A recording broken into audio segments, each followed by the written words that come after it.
আসসালামু আলাইকুম রহমতুল্লাহি ওবরকাতুহু। সম্মানিত দর্শক, বাংলাদেশের রাজনীতিতে এখন অদ্ভুত সব ঘটনা ঘটছে। এই রাজনীতির যে ঢেউ, এই ঢেউ স্বাভাবিক নয়। অন্য সময়তে আমাদের পদ্মাতে যে ঢেউ হয়, কক্সবাজারে যে ঢেউ হয়, কিংবা ধরুন কুয়াকাটাতে যে ঢেউ হয়, সেগুলোর একটা স্বাভাবিকতা আছে।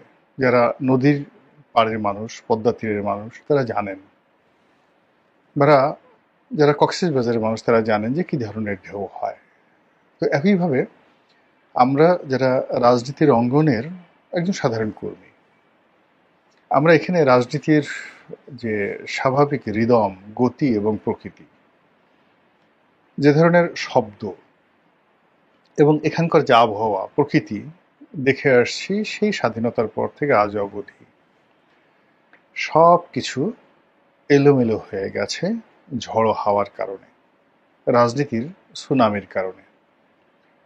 এখন সমুদ্রের মধ্যে পুকুরের মতো ঢেউ, শান্ত নীরব সমুদ্র, আর সমুদ্রের ঢেউ চলে এসেছে পুকুরের মধ্যে। আর পদ্মার যদি ঢেউ ধরেন আপনি, পদ্মা মেঘনা যমুনা, তাহলে এই ঢেউয়ের সঙ্গে আপনি তুলনা করতে পারেন আটলান্টিক মহাসাগরের সেই যে ভয়াবহ ঢেউ, কিংবা বারমুদা ট্রায়াঙ্গেলে যে ভয়াবহ ঘূর্ণিপাক হয়। সেই ঘূর্ণিপাক যদি অল অন এ সাডেন আমাদের মাওয়া ঘাটে এসে যায়, তখন ও দৃশ্য দেখে পদ্মা পাড়ের মানুষ, মাওয়া ঘাটের মানুষ, কিংবা পাটুরিয়া ঘাটের যারা মানুষ, তারা প্রথমত জ্ঞান হারিয়ে ফেলবে, মুহূর্তের মধ্যে জ্ঞান হারিয়ে ফেলবে। কিংবা আপনি ধরুন পুকুর, আপনার বাড়িতে একটা পুকুর আছে, সেই পুকুরের মধ্যে হঠাৎ দেখলেন যে সকালবেলা উঠে এমন ঢেউ হচ্ছে, এবং সেই ঢেউ কক্সবাজারের তীরে আশ্রে পড়া যে ঢেউগুলো আপনার পুকুরের মধ্যে হচ্ছে সকালবেলা, আপনি প্রথমত পাগল হয়ে যাবেন। জাস্ট 4-5 মিনিটের মধ্যে আপনার মস্তিষ্ক এলোমেলো হয়ে যাবে। তো এখন বাংলাদেশের রাজনীতিতে এমন সব ঘটনাগুলো ঘটছে, সেই ঘটনায় যারা সাধারণ রাজনীতিবিদ, এই আমাদের মধ্যে যারা বিশ্লেষক, তাদের মাথা এলোমেলো হয়ে গেছে। যারা খণ্ডকালীন নয়, পূর্ণকালীন রাজনীতি করেন এবং আগামীতে মন্ত্রী হবেন, এমপি হবেন, এরকম যারা স্বপ্ন দেখেন, তাদের বলতে গেলে একেবারে ধৈর্যহারা তারা হয়ে পড়েছেন। তো এরই কিছু নমুনা ঘটছে পথে ঘাটে মাঠে।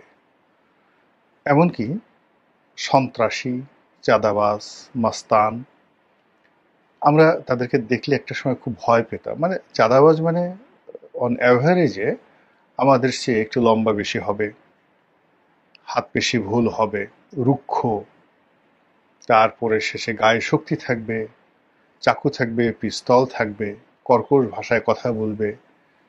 কিন্তু এখন কি হলো, দেখা গেল 6 ফুট একজন শক্তিশালী মানুষ দোকানদারি করছে, তার কাছে এসে চাঁদা দাবি করলো 3 ফুট উচ্চতার একজন ছেলে। একেবারে 6 ফুট যে মানুষটি, সে একটা ধাক্কা দিলে সে পড়ে যাবে।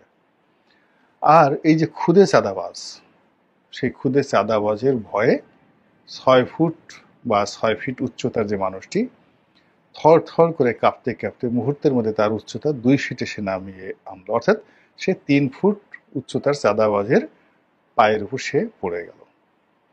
এই দৃশ্য মানে কেমন হয়, যে ধরেন সুন্দরবনের রয়্যাল বেঙ্গল টাইগার, সেই রয়্যাল বেঙ্গল টাইগার হাঁটাচলা করছে, পথে একটা ছাগলের সঙ্গে তার দেখা হয়েছে। তো ছাগল জিজ্ঞাসা করলো, কি খবর বাঘ, তোর এত বড় সাহস, তুই আমার সামনে দিয়ে যাচ্ছিস, সালাম নাই কালাম নাই, এটা কি ধরনের কথা?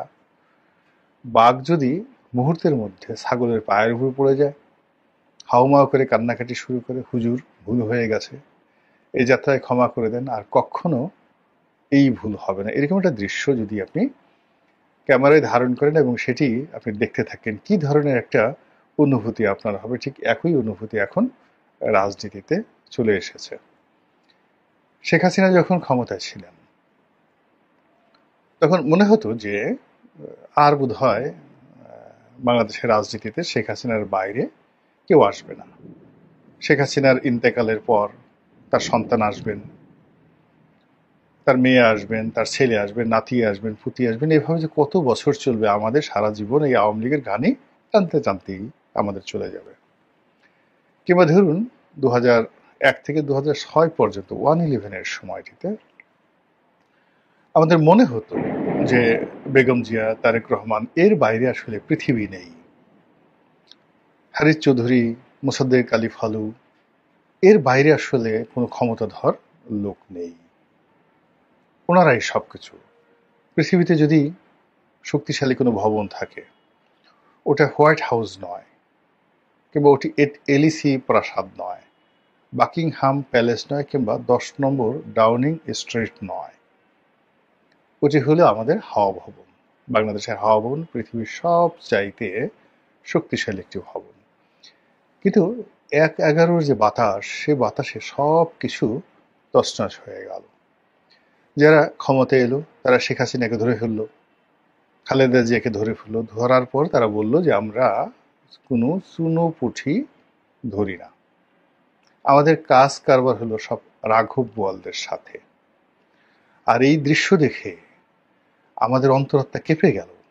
আমরা ভয়ে কম্পমান হয়ে ভাবতে থাকলাম, এও কি সম্ভব? তো এই যে স্মৃতি, সেই স্মৃতি গত 15 বছরে আমরা ভুলে গেছি। ভুলে যাওয়ার পর শেখ হাসিনার পর আবার নতুন যে স্মৃতি আসছে, এখন যাদের হাতে ক্ষমতা তাদেরকে আমরা শেখ হাসিনার চাইতেও বেশি ভয় করি, বেশি সমীহ করি।